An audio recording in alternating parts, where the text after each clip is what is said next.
First Down Friday Night Tailgate Corner is sponsored by Publix.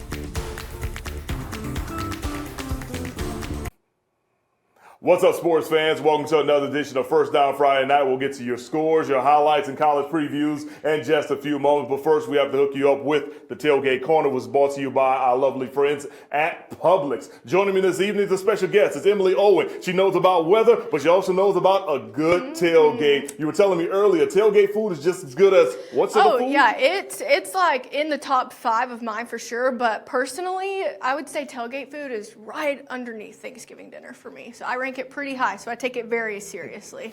Nice. Now, everyone knows that I've been harping on ham and cheese. What about yourself? What fixes do you like? So I'm a ham and cheese gal as well, but I don't discriminate. I love all sandwich meats, and I've been eyeing this roast beef right here on this plate too, so I think I might have to just get a little selection of each of them, I think. Cool. We got ham and cheese, we got roast beef. We also have turkey. When you look at the cheeses, I see some Swiss and I see some American. Any choice that you would say is your top, or you're just like, hey, as long as it's good? I will eat every type of cheese that there is.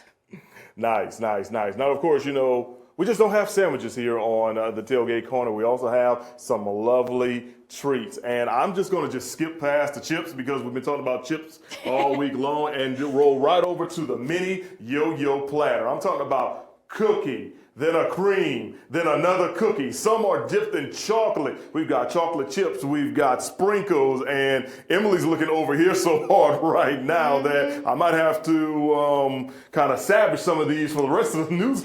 Yeah, folks. I might have to take a couple of those, and then of course take a couple of them home for later on, because between what we've got here on the table with us and what Mo just showed you, this is like A+ tailgate right here. Indeed. Once again, we want to thank our folks at Publix for always hooking us up each and every week for the Tailgate Corner. If you want to check out any of these for your tailgate, whether it's you're getting ready for college football on a Saturday or chilling back and watching NFL football right here on FOX54, just hit up Publix. They can do online orders. That'll do it for the Tailgate Corner. Stay tuned. Another edition of First Down Friday Night is coming up right now.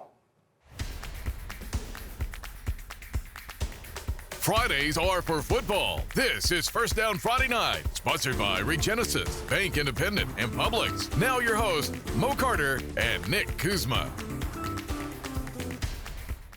Hello, football fans. Welcome to another edition of First Down Friday Night. I'm Mo Carter. Nick Kuzma has the evening off. Of course, you saw just a few moments ago what your tailgate could look like over the weekend, but I hope you are hungry for some Week 6 high school football and some college football previews. We got a team in Auburn being off this week, but Alabama's got a pretty big game. So does Alabama A&M and UNA. Let's show you what's in the table of content. Alabama and Vanderbilt are playing in a top 25 battle for the first time in almost 90 years. Plus, the folks from College Game Day will be down, so we'll talk about that in just a few moments. UNA back in action after a bye week, and Alabama A&M also in action. And how about this? Both of our FCS programs are facing top 25 ranked opponents this weekend. Our Spirit Spotlight will also feature someone with UNA representation. We'll check in with the marching band. That'll be all Kanisha D's. Kickoff forecast is coming your way this week from our very own Jordan Dressman, and we will continue the rest of the show with your Week 6 high school football highlights. All right, 1 year ago, Alabama came away with an impressive home victory against Georgia. That win propelled them to the #1 ranking in the land. But soon after, the season went left with a loss at Vanderbilt the following week. Well, this week, Kalen DeBoer and the Tide, they're in a similar situation. They defeated Georgia on the road last week, and now they're preparing for a home bout against Vandy. Unlike last year, the Commodores are ranked and aren't sneaking up on people anymore.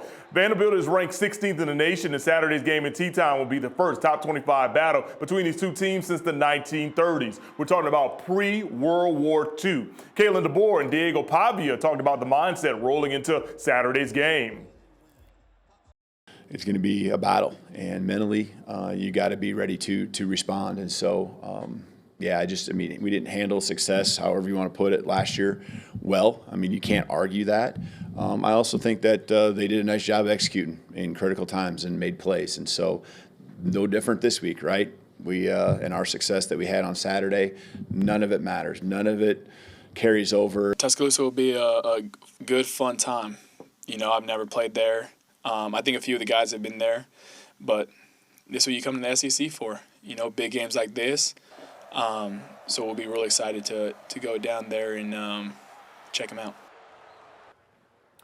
The action in Tuscaloosa will actually begin on this afternoon because College Game Day is making its way to Tuscaloosa. The popular college football pregame show that features Muscle Shoals native Reese Davis, former Alabama coach Nick Saban, will set up shop this week at the Capstone. This will be the 20th time that College Game Day has made their way to Tuscaloosa, and only the second time that Vanderbilt has even been featured on the big show. The last time was against Auburn in the late 2000s. Of course, Nick Saban will be in attendance, and he gave us his thoughts on this much improved Vanderbilt team. Yeah, I haven't watched Vanderbilt yet, but I have watched them on TV. I think these guys are a really good football team. I think, Clark Lee has done a fabulous job, there. Obviously, Diego is a really good quarterback. They got a really good running back. This is actually a little better team, in my opinion, just watching them. I'm talking about all the way around defensively and all that, than even what they had a year ago. Now, during the game, Nick Saban will be honored and recognized by the Crimson and White. The University of Alabama recognizing Nick Saban for his upcoming induction into the College Football Hall of Fame. According to the Alabama Athletic Department, Coach Saban will be honored during the first quarter of the Bama-Vandy game. During his coach's career, he won 7 national championships, including 6 in Tuscaloosa. Of course, now he works for ESPN, breaking down college games on a weekly basis. He gave us some insight on what Alabama can do to beat Vanderbilt Saturday. The one thing I think, they're a ball control team. And, one of the big differences in Alabama's team that I see that could be a big benefit in this game is a year ago, there was a lot of 3 and outs and a lot of big plays. This year, they sustained the ball. Keeping the ball away from the other team is still something that's really important to do when they have significant players on the other side and you keep giving them opportunities. Saturday's game kicks off at 2:30 inside of Bryant-Denny Stadium. Remember, this is the first matchup between Alabama and Vandy in which both teams are ranked in the top 25 in almost 90 years. Welcome back to First Down Friday night right here on Fox 54. Let's move down to the FCS. Alabama A&M coming up short last week in their SWAC opener with Bethune-Cookman. Now another challenge awaits the Bulldogs down in the city of Mobile. SWAC play did not get off to the start that Sam Shea would have preferred. His Alabama A&M Bulldogs falling to Bethune-Cookman 41-34 in a shootout down in Daytona Beach, Florida. Despite the early loss, several goals are still in place for Shade and his program. I let them know, hey, man, all's not lost, because the bottom line is if we can, win out from here, we'll have a strong chance of possibly getting into the SWAC championship game. Now the road to that championship doesn't get any easier. Next up for the Bulldogs is a trip to Mobile to face Jackson State in the annual Gulf Coast Challenge. JSU is the reigning SWAC champ, and they're led by a dynamic quarterback in Jacobian Morgan, the preseason Offensive Player of the Year in the SWAC and the current SWAC Player of the Week. Coach Shade and his defense understand how much their hands will be full with Morgan this week. He does a great job in the play action and in the RPO game as far as after he fakes it, getting the ball downfield to his receivers. He buys time in the pocket. Guys get there sometimes and you think they're going to tackle him, but, he does a good job of getting away and, just buying time for his receivers downfield. So, I actually voted for him preseason all-conference myself. Jackson State has won 4 straight against Alabama A&M, with the last 3 coming down in Mobile at the Gulf Coast Challenge. Tigers head coach T.C. Taylor would love to keep the streak intact. We've been owning Alabama down there, so we look forward to it. We got a lot of guys that's played in that game. I told them after the game we played the other night, I want to bring that trophy back home and add to the other, 3 or 4 we got. And they understand that. Saturday's game in Mobile will kick off at 4 p.m. at Ladd People Stadium. The game will stream live on HBCU Go.